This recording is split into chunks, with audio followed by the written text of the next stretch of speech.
Hi, anyone and everyone. This is Kim, the Humble Hermit from Come As You Are Oracle. I'm going to do the collective tarot for today. Today is Monday, January 12th, 2026. You may follow me on the Talk the Tube, my blog, or not. Totally up to you. Take what resonates, leave what doesn't. If it doesn't fit, don't make it fit. If some of it fits, we love that for you.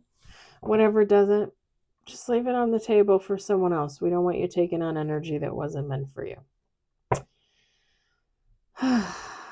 We got Intuitive City Oracle, Rob Barthelman. You can find this at intuitiveintention.com.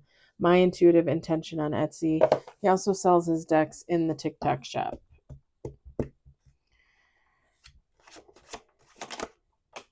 We got 2 on the table. I just uploaded the collective for today. I don't usually do trigger warnings. You guys know how I am. Triggers are triggers. Everybody has them. But it is about childhood wounds, trauma, and intimacy and sex within relationships. So it's like 24 minutes long. If you don't feel the need to watch it, don't watch it. It's just me basically talking about my past and, having to deal with trauma and all that stuff in regards to relationships. And then, just letting everybody know that it's okay to seek help, to seek therapy, things like that. More than okay. Anytime. We got 4 on the table. We're going to do 2 more shuffles. I just don't want somebody... I probably should put a trigger warning on there. I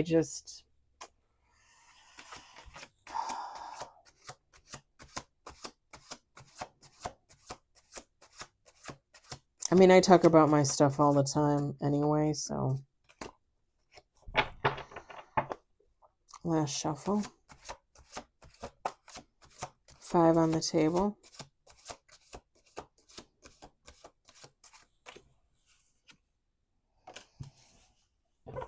Okay, we've got 6 with bottom of the deck. We do have 1 major. Everything's in the upright, no reverse. We got 7 of cups. 6 of swords. 8 of swords. 7 of pentacles. We've got the star. The star. We got 7 of wands. Bottom of the deck. Feminine, masculine. Take how it resonates. It doesn't matter.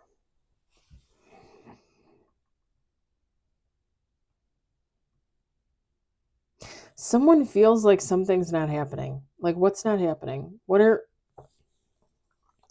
It's like somebody thought something was going to transpire, take place, like their dream was going to come true, great things were going to happen, and now they feel like it's not. Now they feel like it's not. I'm not laughing to be mean. I'm just like, we all feel like this, right? Like, I feel like this. I do. My God. Hurting my knee and not being able to walk. Like, oh, there's one of the kittens. It drives me nuts. Like, I feel like it's literally thrown off my whole life for like the last 3 weeks. And it's not great, Like, I feel like my life has just totally derailed. Even though I know it'll eventually get back on track. I know I'll eventually walk again, like walk again. Obviously, I can walk. But, yeah, and and this is going to sound a little crazy, but until I go in for my appointment on Wednesday and until I have my MRI and I know the results of the MRI, I'm really not going to feel comfortable focusing my attention on that much of anything else. That's just how I am. That's literally just how I am. Like I'm so worried about the outcome. Like, what's going to happen? Am I going to have surgery? Am I going to be at home for a few weeks? Am I going to have to be on light duty? Like all of those things I think about, and it's hard for me to direct my energy positively in other places when I just have like this. I don't even want to say a cloud because I don't look at it like a cloud, but when I have this thing hanging over me, there are days when I definitely feel like this.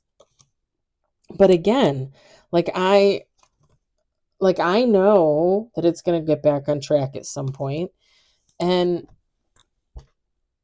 I'm going to walk away from the situation better than when I stumbled into it.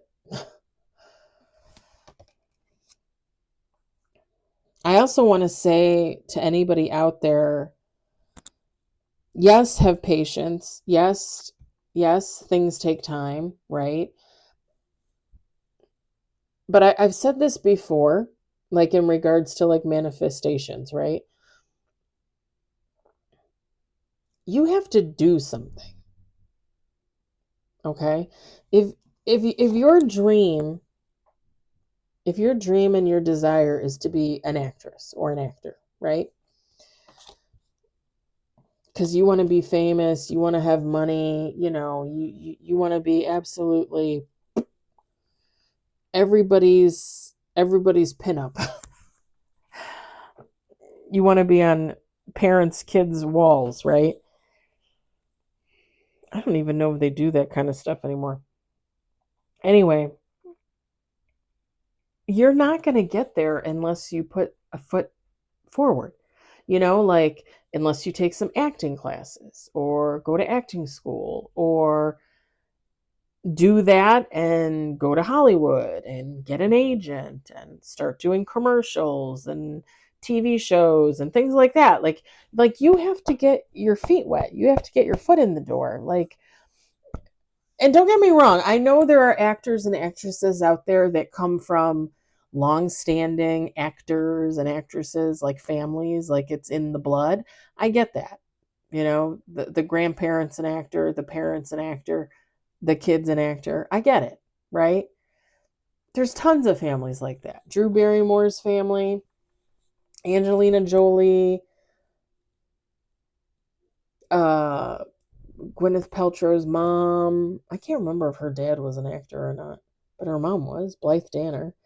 There's tons. There's tons of acting families out there, okay?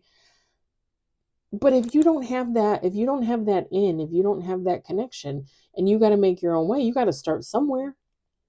If that's your dream, if that's your desire, you got to start somewhere. Otherwise, having patience isn't going to matter. Like if you just are sitting at home in front of the TV every day saying, "Oh, I wish I could be an actor. I want to be an actor." And you just keep sitting there, like, do you think anything's going to happen? And I'm not laughing to be mean. I'm just saying, like, when I've talked before about manifestations, your manifestations aren't going to come true if you're not working towards them. You have to be working towards something. You have to be working towards something for yourself, positivity for yourself, growth for yourself, change for yourself. If you're not doing that, then you're not going to see the results. You're not going to see the big win.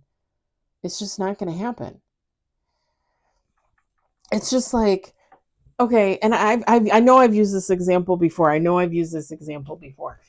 People saying, "Oh, I never win the lottery." And you say, "Well, how often do you buy a ticket?" "Oh, I haven't bought a ticket in a year and a half."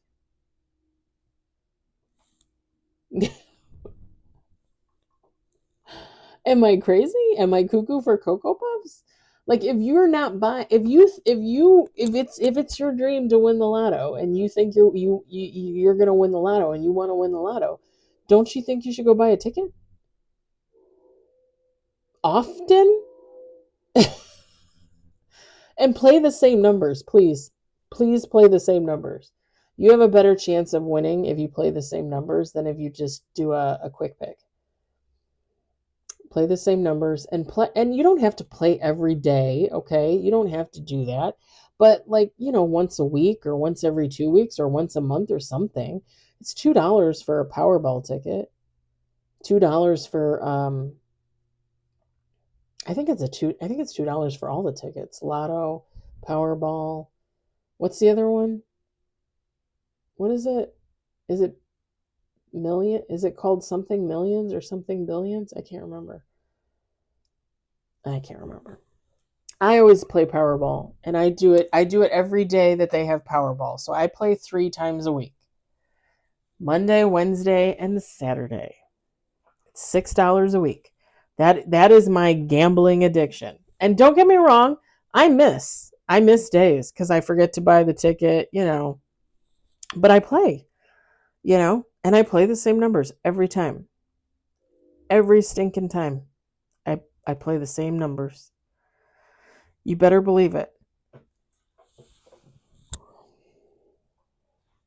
But I just felt the need to bring that up because I don't want people to be like, "Oh, yay, she's telling me my stuff is going to come in. I'm, I'm going to, get that new dog that I always wanted, blah blah blah." Okay, well, you're not going to get the dog if you don't save up the money to buy the dog. Or if you go to the farm where the dogs are being bred, to check out the dogs, like you're never going to get the dog unless you put forth some effort. And I know that sounded stupid, but seriously, this could be in regards to anything, any dream or desire, right? If I'm at work all day and I say, "Oh, I'm going to have pizza for dinner. Oh, I really want a pizza. I really want a pepperoni and cheese pizza. I cannot stop thinking about pepperoni and cheese pizza." And then I get home and I didn't go out and buy a pizza and I don't have one in my freezer. Do you think one is going to magically appear for me? Probably not. Probably not. Your girl's going to end up eating what she usually eats, which is cottage cheese and peanut butter and honey and a handful of walnuts. That's my go-to snack. It's my favorite thing in the world. But yeah, if I don't have a pizza, if I didn't go out and buy one, how am I going to get a pizza? Am I going to go to my neighbor across the hall and be like, "Hey, Ava, can you make me a pizza?" I mean, I guess I could, but that's kind of rude.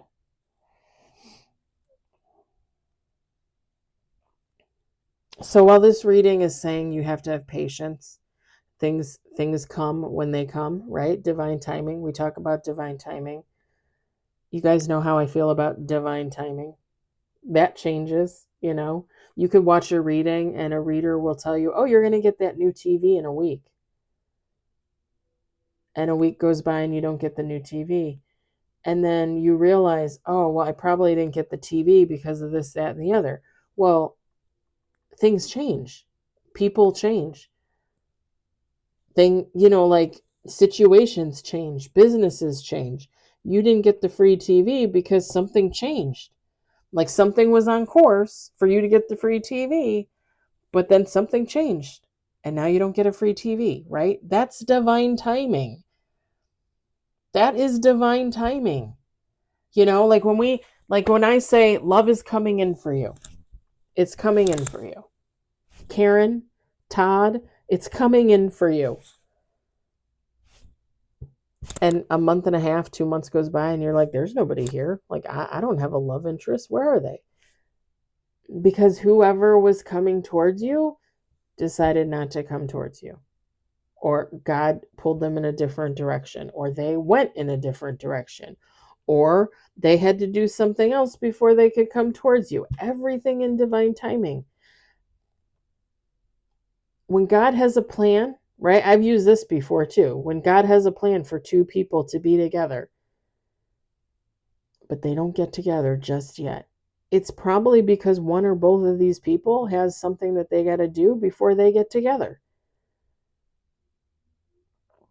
And that person is going to work at their own pace, and that other person is going to work at their own pace. So when are they going to get together? In divine timing. It changes like the drop of a hat, like the spin of a dime.